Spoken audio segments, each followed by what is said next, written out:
How much weight do you cut? Today morning, my weight 180. You're massive. All fighters who fight 155, minimum they have 178, 177. Yeah. What do you get to when you're not in camp? And you're I'm not that guy who eat everything, you know? I don't like the sugar, I don't drink cola like maybe 4 or 5 years. You're not going to believe what just happened in the fight world. We're talking about a huge shakeup for UFC 319. A fight that fans were hyped for has been canceled at the very last minute. That's right.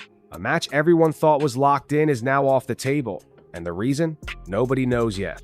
This isn't some early rumor or unconfirmed leak. One of the fighters has already weighed in, hit his mark, and was ready to go. Then, out of nowhere, the plug got pulled. No warning, no explanation, and the silence from the other camp only makes it more suspicious. We will dive more into that later. But to add to that, a jaw-dropping transformation from Islam Makhachev that has fans convinced he's about to dominate in a whole new weight class, and a fresh wave of bold comments from Joe Rogan that have fighters and fans buzzing. Last one from me. Earlier today, Islam Makhachev did an interview and said he's not ruling out coming back down to 155, but if it was up to you? It would be much better for me to fight him in 170, and I will beat him and get the third title. That will be the best scenario for me. If you thought this week was going to be quiet, think again. Between canceled bouts, unexpected body changes, and a few choice words from some of the biggest names in MMA, it's clear we're heading into one of the most unpredictable UFC weekends in a long time. Let's break it all down. Arman Tsarukyan isn't one to quietly wait his turn, and he's making that crystal clear.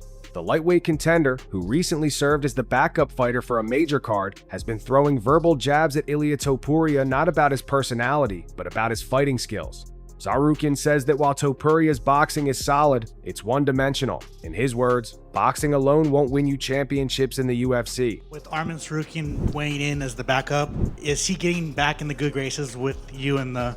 Well, it's not about getting back in the good graces. It's about, you know, the guy had the opportunity to fight for a title and didn't make weight. It's just, I mean, you couldn't fuck up anything worse than that. Tsarukyan claims he's got the full striking arsenal: kicks, elbows, knees, and he's itching to prove it inside the octagon. He's not just talking, either.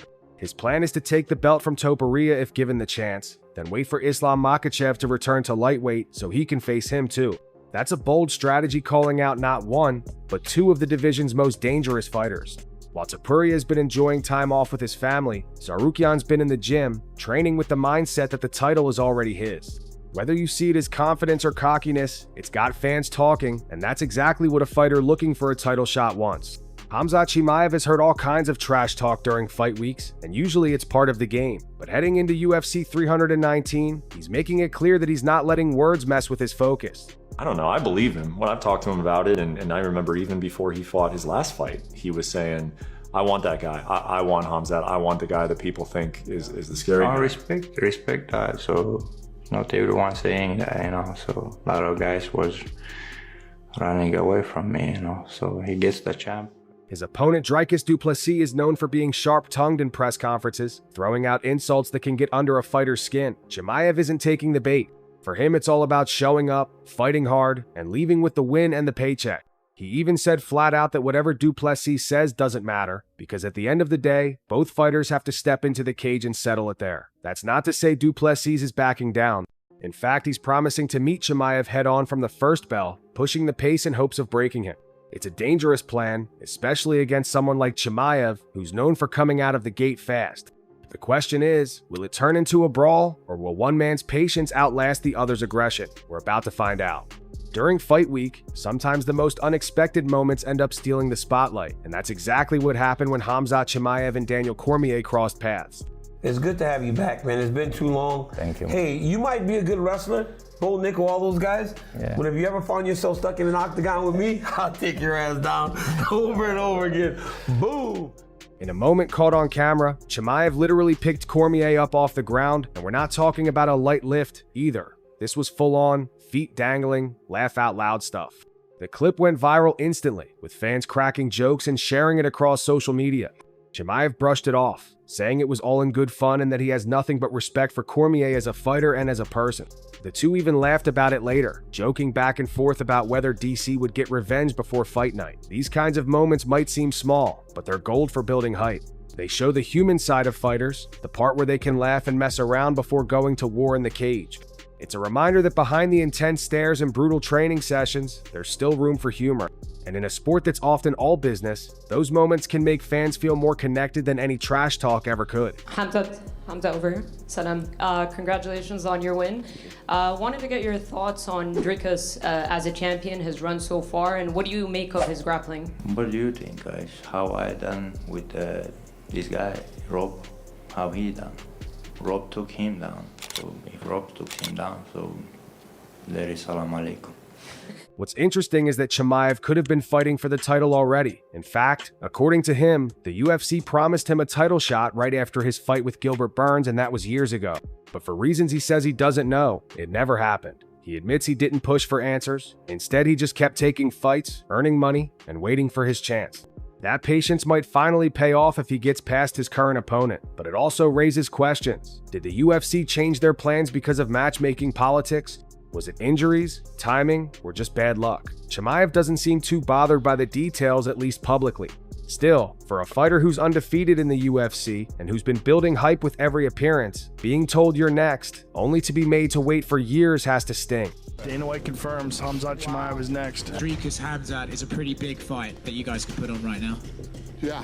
I would give DDP the advantage over Khamzat right now. Styles make fights, and you never seen Dricus fight. Good wrestler, and Khamzat's one of the best. Now with UFC 319 right around the corner, there's a sense that he's fighting not just for a win, but for the shot he was promised a long time ago. Speaking of fighters making big moves, Islam Makhachev has shocked fans with a massive transformation ahead of his expected jump to welterweight.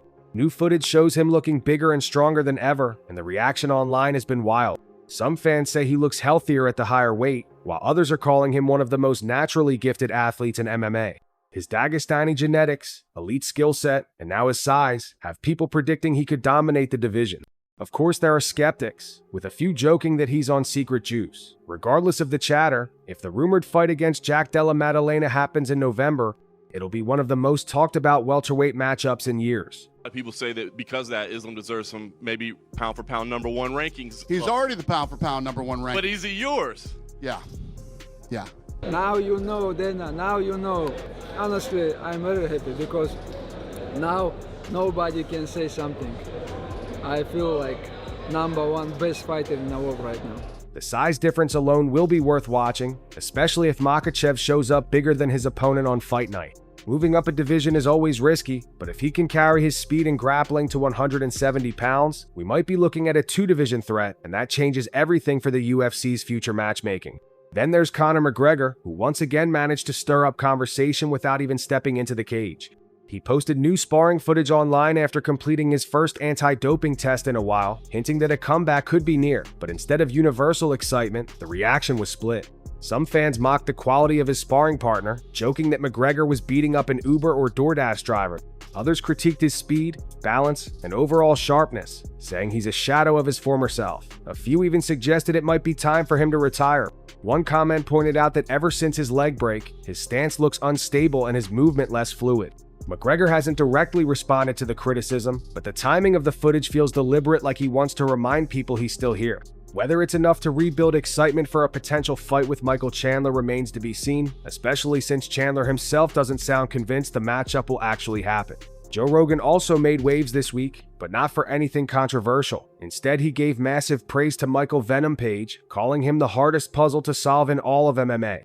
Rogan pointed out that MVP's background in point fighting karate makes him unlike any other fighter in the UFC. His footwork, distance control, and creativity make him extremely hard to hit, and now that he's added wrestling and jiu-jitsu to his arsenal, he's even more dangerous. Page agreed with Rogan's assessment, explaining that very few fighters have his style, which makes it nearly impossible for opponents to find proper training partners. He even joked that the only similar fighter is Stephen Wonderboy Thompson, and neither of them would ever train the other's opponents. Page also took the opportunity to criticize the UFC's ranking system, calling it political and inconsistent. With his fight against Jared Cannonier coming up, a win could put him in position to call out top names, and if Rogan's praise is anything to go by, that could mean big things for his UFC future. Outside of the big names, the UFC has been busy making changes to upcoming cards. UFC 319 got 2 new TUF 33 finale bouts, including a welterweight matchup between Rodrigo Cezinando and Daniel Donenko, and a flyweight fight between Alibi Idris and Joseph Morales. Over in Perth, Daniel Santos will now face Ju Sang Yu after Doo Ho Choi withdrew. Yu is coming off an impressive first-round win and remains undefeated. Meanwhile, in the BKFC, Mike Perry will fight Jeremy Stephens, with both men looking to extend their unbeaten records in bare-knuckle competition. And on a more personal note, former UFC fighter Ben Askren was released from the hospital again after a second stay, posting a selfie to let fans know he's doing okay. These updates might not grab headlines like a title fight announcement, but for diehard fans, they're part of the constant moving pieces that make following combat sports so addictive. Aaron Pico's name has also been in the spotlight this week, and not just because he's making his UFC debut. Out of nowhere, Alexander Volkanovski made comments saying he would steamroll Pico if they ever fought, claiming Pico wouldn't be able to match his wrestling or keep him down. Pico didn't shy away from firing back, saying Volkanovski's time is coming, and that he believes he could knock him out in a 5-round fight. He also noted that Volkanovski hasn't faced a high-level wrestler like him before. Still, Pico is keeping his focus on his debut opponent, Lerone Murphy, knowing that a win could fast-track him to the title picture. It's rare for a newcomer to get called out by one of the best pound-for-pound fighters in the world, and the fact that Pico didn't back down shows he's here to make noise. Whether it's calculated self-promotion or genuine belief, it's definitely put more eyes on his upcoming fight. And finally, the news that set the internet on fire. The UFC 319 fight between Diego Ferreira and Bobby King Green is officially off. Ferreira says he was already close to his target weight, had been preparing as planned, and was ready to step into the cage.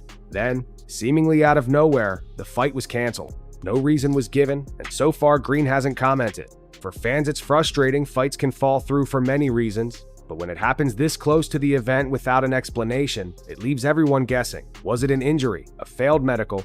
Something behind the scenes? Until more information comes out, it's all speculation. But one thing's for sure, in a week full of wild headlines, this one might be the most shocking. Because if a fight can vanish this late in the game, it's a reminder that in the fight world, nothing is guaranteed until the cage door closes.